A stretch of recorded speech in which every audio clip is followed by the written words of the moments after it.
আল্লাহ তাআলা তাদের ব্যাপারে বলেন ফাইন্নাল জাহিমা হিয়াল মাওয়া, তাদের আবাসস্থল হবে জাহান্নাম। আর যেই মানুষগুলা দুনিয়াকে প্রাধান্য দেয় না, দুনিয়ার মধ্যে মন যা চায় তা করে না, আল্লাহ তাআলা তাদের ব্যাপারে বলেন ওয়া আম্মা মান খাফা মাকামা রাব্বিহি ওয়া নাহান নাফসা আনিল হাওয়া। যারা আল্লাহর সামনে দণ্ডায়মান হওয়াকে ভয় করে, একই অফিসের মধ্যে দুইজন লোক একই পদে চাকরি করে, একজনের 10 তলা বাড়ি আর একজন টিনের বাড়িও করতে পারে না। কেন পারে না?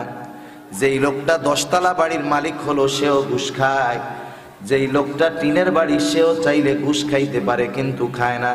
লুকায়াও যদি খায় মানুষ দেখবে না, কিন্তু এই লোকটার মনের মধ্যে চিন্তা, আজকে হয়তো দুনিয়ার মানুষ আমার অন্যায় দেখবে না, কিন্তু আল্লাহর সামনে দাঁড়াতে হবে, আমার প্রতিটা ক্ষণের হিসাব আল্লাহর সামনে দিতে হবে।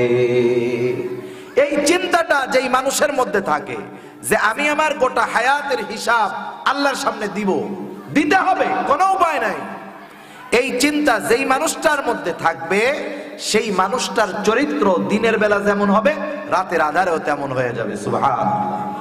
কারণ ওর তো চিন্তা এইটা যে আমারে সব অবস্থায় দেখেন কে? জোরে বলেন আল্লাহ দেখে, আমি যা করি সব দেখে। শুধু দেখে তা না, যেটা করতেছি এটার হিসাবও আল্লাহর সামনে দিতে হবে।